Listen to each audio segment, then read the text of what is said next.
RESPECT. That's what Georgia Tech needs.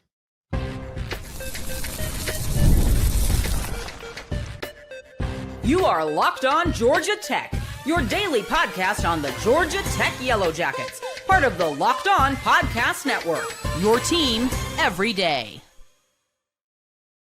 What's going on, guys? Welcome into Locked On Georgia Tech. I'm one of your hosts, Caleb Johnson, taking this daily journey with me, covering the Yellow Jackets. Alongside me is my co-host, Jarvis Davis. He's been covering Atlanta sports for the last 15 years. I don't have that much time on covering this city, Jarvis, but I think we're a couple of experienced guys who know the city, know this team, and always are excited to talk some Georgia Tech football. I want to start off by saying thank you for making Locked On Georgia Tech your first listen of the day, part of the Locked On Podcast Network, now the #1 sports podcast network. We're free and available wherever you download your podcast, and wherever you go to download them, make sure you leave us a 5-star review. Anything less than, come on, guys. I wish you, downtown 5 o'clock traffic anytime that you are out and about. Today's episode is brought to you by FanDuel. Right now, new customers can bet just $5, and if your bet wins, you'll get $300 in bonus bets to use across the app. Download the app today. Today on the show, we're going to get into what does a night on the flats mean? How is Brent Key trying to set the tone for Pitt? But first, Jarvis, can the Georgia Tech Yellow Jackets finally get some respect? Just another week of the college football playoff rankings showing, you guys aren't watching, and I don't know that they necessarily care until something changes, in the ACC. Yeah, when you think about what they are up against, like they aren't getting the benefit of the doubt. They don't have amazing losses to, top 5 ranked teams, right? So to kind of remove all of that fluff justifications, it's pretty simple. They just go out and win. Just beat Pitt, get into the ACC championship. And then once you do that, whatever happens with those guys up 3-16 happens, right? Once you get into that ACC championship game, I think you have ample opportunity to clear the pathway to get into the playoffs, and that's being the ACC champion. So I don't think that the College Football Playoff Committee is going to respect them until they do that. They're not going to respect them until they earn their way in, and that's through winning this ACC championship. Because for some strange reason, I don't understand it, but somehow Miami is the projected ACC champion. I'm still trying to figure that one out, Caleb. I saw the scenario in which they get in. It's pretty complicated. It's long, that. It's a nice monologue, it's very nice. Like, you have to really go into some detail. It's a nice speech. It's open. It's one of those, how you take speech in college. It's like your first speech that you write. You want to make sure you want to do it well and do it right, and trying to impress your teacher and all that stuff.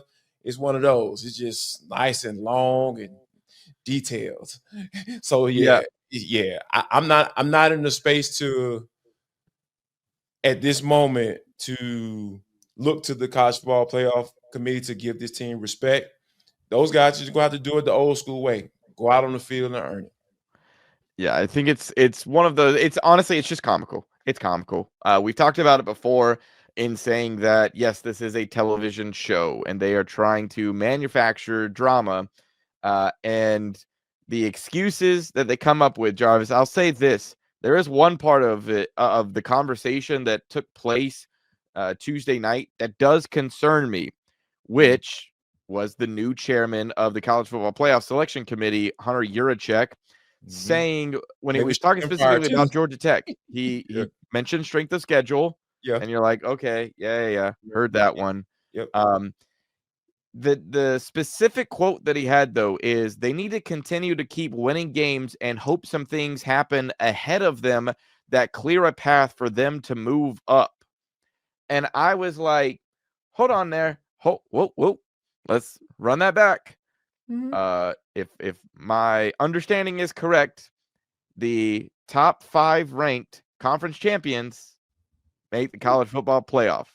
Yeah. So his statement should have ended at, they just need to continue to win the ACC championship game, and there'll be no further discussion. But him doing this whole, well, they need to keep winning games and hope some things happen ahead of them to clear a path. I'm like, what path? What the? Yeah. So Joey Galloway said the same thing.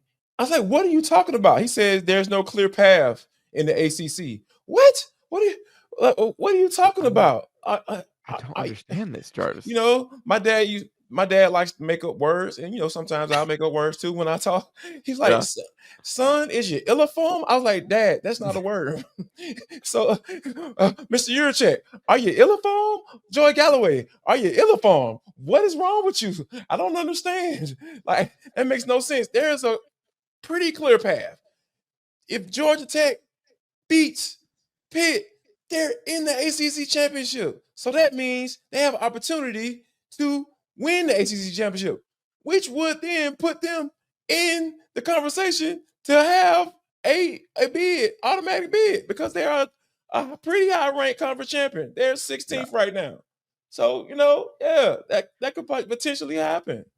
Well, so, yeah, it's like, so weird, man. So weird, the stuff they say on these shows. Yeah, and I mean the committee got it right by not making the like the conference champions automatically like the top 4. Sure. Of you know, like there is some leeway within all of this stuff.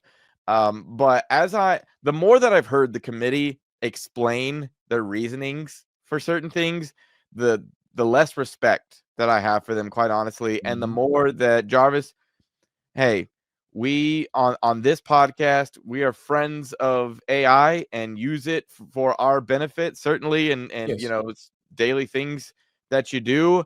I'm pushing for AI to take over the college football playoff selection because we used to have the BCS computers. Now we need AI to run this thing because having a selection committee is ridiculous.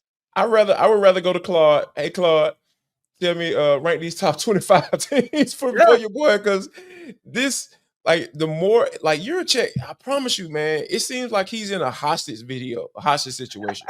The way he answers questions, I'm just like, bro, why are you twitching? Why are you? And we have to understand that if they are into be the conversation with Notre Dame and Miami, they, you know, that some things have to fall in their way in order for them to be able to get to, you know, where they want to be. But like, sir, Miami beat Notre Dame, so how are they not in the conversation with them? Same, man. Oh, that's right. They have some good losses. I was like, man, what are you talking? I knew something wasn't right when with Notre Dame, because, you know, they're in their own conference. They want to play around with the ACC. They want to kind of go to the dance, but they don't want to put a ring on it. You know what I'm saying? Oh, yeah, when it's convenient. If you want to when they're bored on a Friday night, Jarvis, when they're bored on a Friday night, they'll give you a call. But when they hey big head, they do the hey big head text. Hey big head, you know, like that's what they do. You know, but you know, I knew that something wasn't right in the water. Something was a little funky, and somebody didn't claim it. And when they were still ranked as a 0-2 team, they were ranked at 0-2. I was like, oh, so this is what it is. And I think they're doing that. I think the committee is doing that too with Miami as well, like how they've been kind of climbing up the ladder and all this stuff. So I really feel like Miami has at least a decent shot if they don't get into the ACC championship game to get one of those at-large bids. So, but yeah, man, it's weird. Like the more we hear these people talk, Mr. Yurchek, man, you need to figure out who's gonna be your head coach. That's what you need to do, and stop doing these hostage videos and stuff, answering questions on about being the head of the committee. So yeah, man, this is it's comical. Like, I enjoy talking about it, but it's when you think about these people being responsible as to whether or not you're going to have an opportunity to play for a championship, it's weird. Yeah, I'll end on this. And the thing that I saw that I think really drove me crazy, Jarvis, was Juracek talking about Oregon, and he gave Oregon credit for a win over Penn State that he said at the time was a big win. That, well, they've fallen off after that game, but they get credit for beating Penn State because at the time we thought that was going to be a really good team. And I was like, man, you open Pandora's box if that's the case, because like the What same about thing. Clemson? That's what I'm saying. That's what, potential national champion week 2 of the season Right. They got a was. Heisman candidate on it at quarterback at that time. Like, people That thought was how it was viewed. Jay Klubnik, you know what I'm saying? Yeah. If we're retroactively giving credit to opponents who are no longer good, that we thought were going to be good, For and my then goalposts. man, every single time, it's wild. It is just truly. Wow. I just have to keep telling myself, Jarvis, it's for television. It's for television. The reason why they have Miami up where they do is because they hope Miami stays up there, and they don't want a big jump for Miami late in the final rankings, if however they're able to make the ACC championship game, or if they're more likely held out of it and they just want to leave Miami as that last team that kind of sneaks their way in because they think they're good. Because I mean, and I do, like, it's tough because I think they're a talented team. You're not void of talent if you can beat Notre Dame, and as big as that game was at the start of the season. But yeah, like, your losses have to count for something, and if they don't, then we're really, like, we're just making it up as we go along, which is obviously really what we're doing. I mean, it's the same preseason rankings. You're making it up based on what you're projecting. And then so many decisions get made off of those preseason projections that we now reach this point of absolute absurdity, of no consistency amongst the committee. And man, I'll be ready when we get to the end of the regular season, Jarvis, and we're not having to worry about what the committee thinks, because as long as, like, as we've been saying, as long as Georgia Tech takes care of business, it shouldn't matter. Right. But let's get into Brent Key. Man, he was on one on Tuesday. Felt like maybe he's setting the tone for this upcoming game against Pitt. The NBA is back, and there's no better place to get on the action than FanDuel, the official sports betting partner of the NBA. Even if you miss the start of the game or you want to ride the hot hand, hey, if you're a Hawks fan, maybe that's getting in on the action that Jalen Johnson or Nickeil Alexander-Walker have been producing lately. FanDuel has live bets on everything from who will score next to fourth quarter comebacks. Well, the Hawks had one against Phoenix and then came up a little bit short to the Pistons, but still always fun to get in on that action every game. You can combine your live bets into a same game parlay for a shot at a bigger payout. It keeps every game exciting, especially when your team's making that late push. Right now, FanDuel is giving new customers $300 in bonus bets when your first $5 bet wins. So head to FanDuel.com to sign up and play your game with FanDuel, the official sports betting partner of the NBA.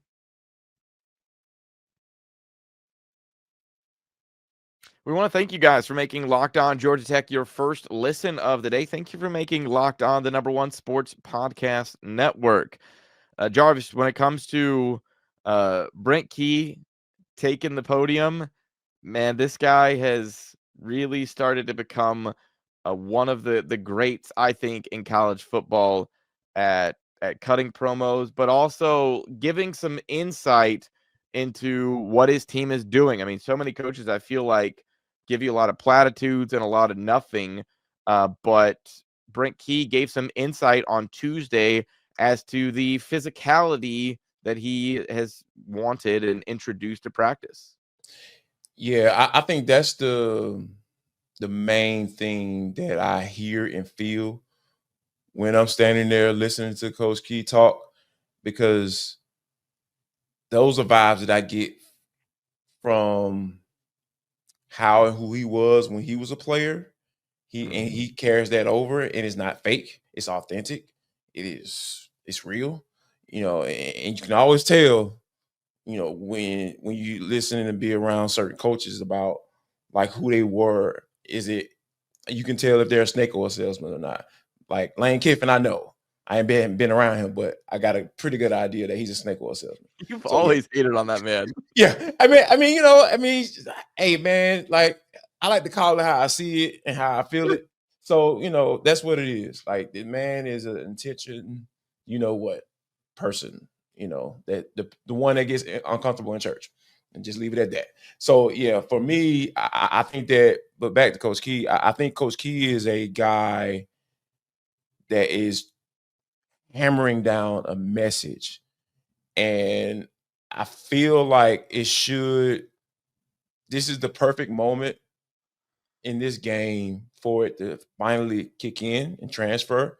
Because I asked him about, getting with Blake Gideon and how he talked about how Buster Faulkner, how they kind of sit down on Sundays and just have that eval type moments and meetings. And hey, what are those like with Blake Gideon? And he laid it all out. He was just like, yeah, man, we are looking to make some adjustments, because he was saying the ones that he had worked on for the 2 weeks prior, he was kind of shocked. As we all were. Right. He was like, man, okay. So like we really got to get back to the drawing board. And he talked about how they went through all the scenario, what's not working, what did we work on practice that wasn't working, like do we need to drill down on this particular thing a little bit more. And of course he didn't get into a whole game plan situation, but I think that if there wasn't any week that you can finally get the response that you've been trying to get from that side of the football, I think this is the week that you do it. And he's another guy that also not only calling people out and being straightforward and trying to set the tone by going live and going, putting the pads on and just really just going for it. You have to take a look into what he wants to accomplish. And you can be easily set the tone by saying, hey guys, we full board today. Like we coming at each other. Obviously, you're not going to touch the quarterback. That never changes. But you are definitely in a space where he's setting the tone, and I feel like you would think that by lifting those guys up too. Like not only am I call you out, but I'm going to lift you up and say, hey guys, you guys can play better than this, and I've seen it myself.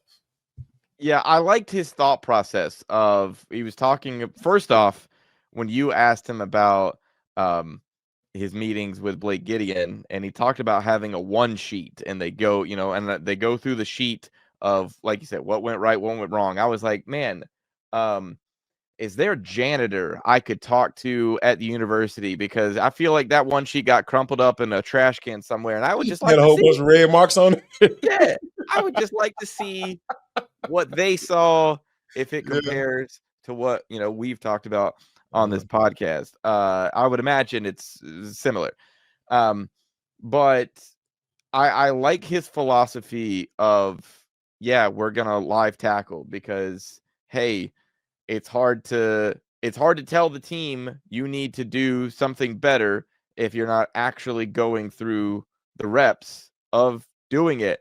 And what do college football fans complain about? What do NFL fans complain about so often is tackling, because there's so many stretches of time in the off season that you can't do it, that everybody's worried about. Well, we don't want to get anybody hurt. We don't want any unnecessary injuries, because for whatever reason, if you get hurt during the season, it's valid. But if you get hurt in the off season during the training period, well, that was dumb and you shouldn't have been doing that.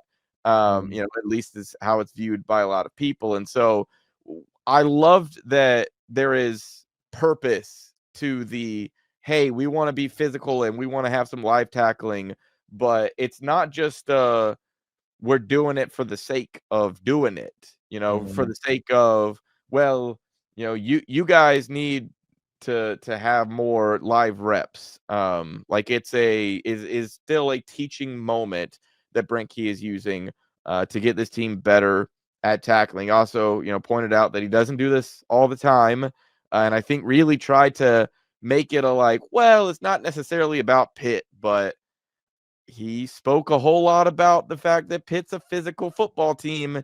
So I have to imagine there are some reasons that he chose this random week to say, hey, we need to work on tackling.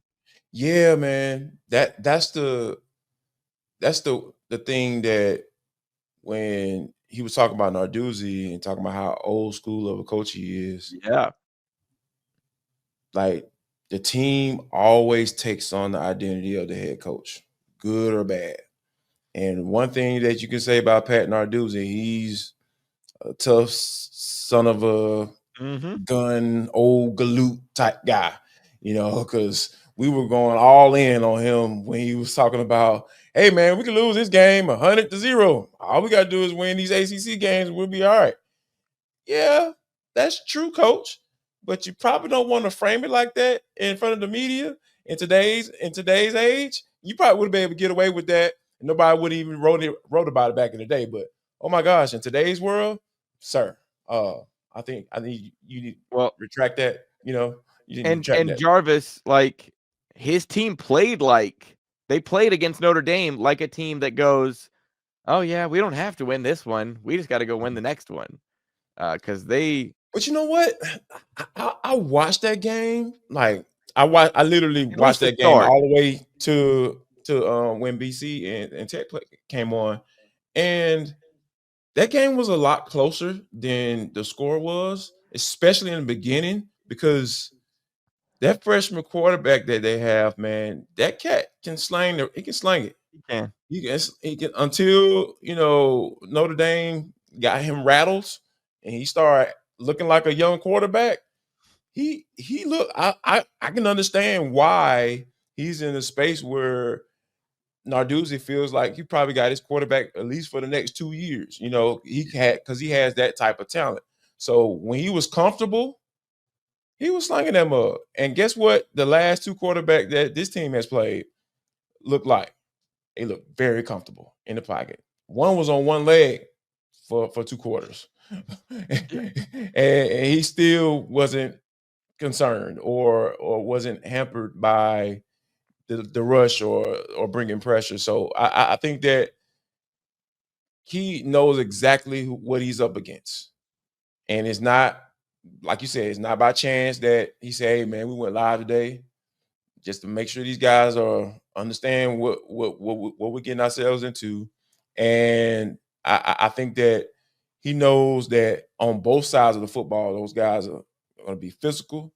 They're going to attack, and they're going to be aggressive. Like those are going to be the things that stand out. That stood out to me when I watched them Saturday.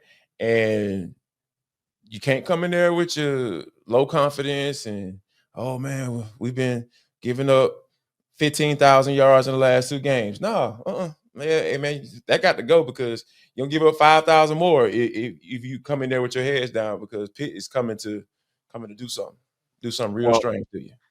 There couldn't be a more perfect atmosphere of what's being set up for this game on Saturday, Jarvis. We got to talk about the Dodd's going to be rocking. At least that's what Brent Key had to say. College football is back, and I couldn't be more excited. I mean, you got the tailgates, the rivalries, the energy in the stands. There is absolutely nothing like it. But let's be real. Actually getting tickets can feel like more of a battle than the game itself. Endless queues, hidden fees, prices jumping at checkout. I mean, if you're trying to go to Georgia Tech, Pitt, you don't want to be dealing with all the hassles of all of these other sites that you can go to and try to get tickets. You want to use GameTime, the app that gives the advantage back to the fans. It's the easiest way to score last-minute tickets at the best prices with no surprise fees. What you see is what you actually pay. The app, it's super simple. You could see the exact view from your seat before you buy the tickets. It's faster, it's cheaper, it's less stressful than any other way that I've personally bought tickets. So take the guesswork out of buying college football tickets with GameTime. Download the GameTime app, create an account, and use code LOCKEDONCollege for $20 off your first purchase. Terms apply. Again, that's promo code LOCKEDONCOLLEGE for $20 off. Swipe, tap, ticket. Go download GameTime today.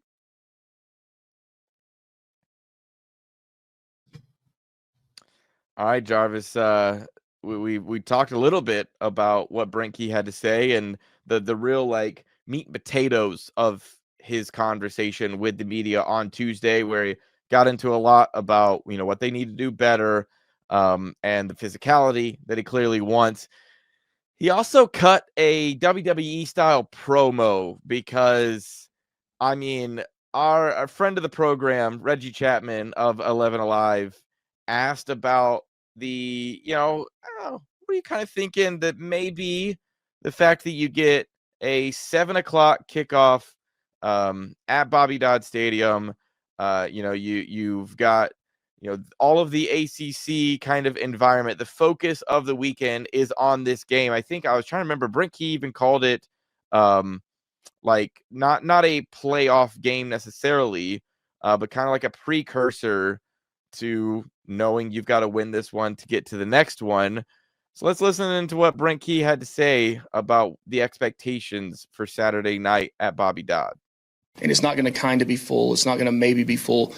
Right? Bobby Dodd Stadium is going to be rocking on Saturday night from 7 to about 10:30 at night. Right?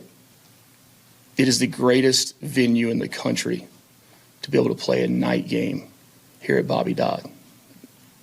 And I cannot wait to see the people in the stadium and how loud they'll be. We're going to need them all and have that 12-man advantage. Yeah.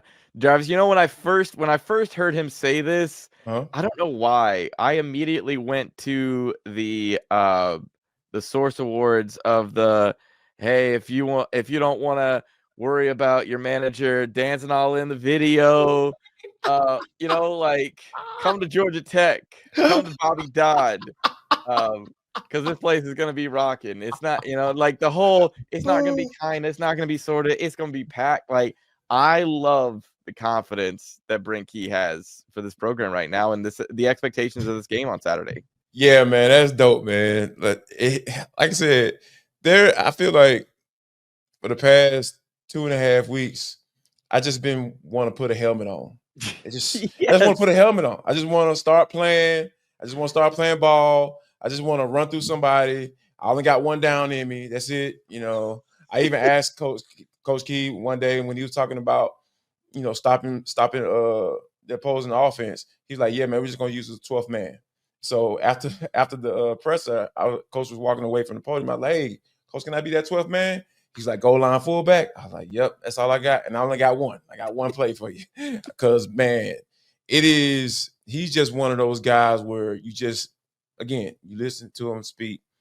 And if you are used to that type of language, right? Like football coaches speak a certain language. Sure. And if you are a former athlete or a player, you just hear it. It's just something clicks in you. And just like, I automatically like, oh, I'm at attention. Like, all right. This is what we need to do. All right, coach, let's go. What's the play? Let's ride. Let's go. Let's get it done. So he's the perfect guy for this moment, right? Because we talk about the history at Bobby Dodd, even going back to 1999 when they beat that team up 3-16, and fans rushing the field and all that stuff. Those are some of the things that you just feel like it's going to happen. And it goes back to, like, we talk about that general manager, head coach type vibes in the NFL. And And that's kind of like the same thing as far as when we talk about AD and a head coach, Ryan Alpert. Hey, got an opportunity to get you some more tickets so we can get all the butts in the seats that we could possibly get in this mug. And it's a message. It's a message to the fans too. They want you to be there too. Like yes, you, the YJ listen to this doggone podcast right now or watching. Yeah, let's pack that bad boy out because he's expecting. That's the expectation. You pack it out, we're gonna perform and do what we need to do as well. So yeah, it's got the opportunity to be huge, man. Huge. Yeah, I think this is kind of the first step in the process of not just saying you're building a contending football team, but actually being that. I mean, the very thing that we started off this show talking about is respect. How do you get respect? By winning a game like this against Pitt and putting your name in the ACC championship. All eyeballs will be on you. Yes. Yeah. Yep. 100%. Yeah. And so I love the fact that Brent Key at a moment's notice is ready to cut a promo to be ready, to sell the fans. And I think, he's, as much as there's a responsibility on Brent Key and his football team to come out and produce on Saturday night, there's also a responsibility on the fans to show up, show out, be loud, and create an environment that Key has been a part of. He knows what that stadium can sound like. And I think, it's about time. And it really feels like this Saturday, Jarvis, is kind of the start of this new era that Brent Key has brought that hopefully continues and is a fun run through the college football playoff. And then, you kind of see what the future holds after this point. But that's going to do it for this episode of Locked On Georgia Tech. We've got plenty of more to get into over the course of the week. I mean, we haven't really even gotten into the weeds yet on what type of football team that Pitt really is.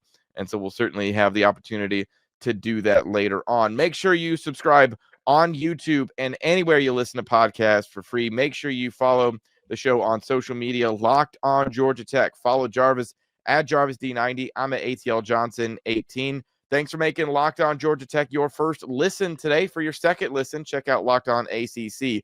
Kenton Gibbs and Alex Downer break down the most interesting conference in college sports, from the rivalries to the championship and every game in between. Find Locked On ACC on YouTube or wherever you listen to podcasts. For Locked On Georgia Tech, y'all have a good one.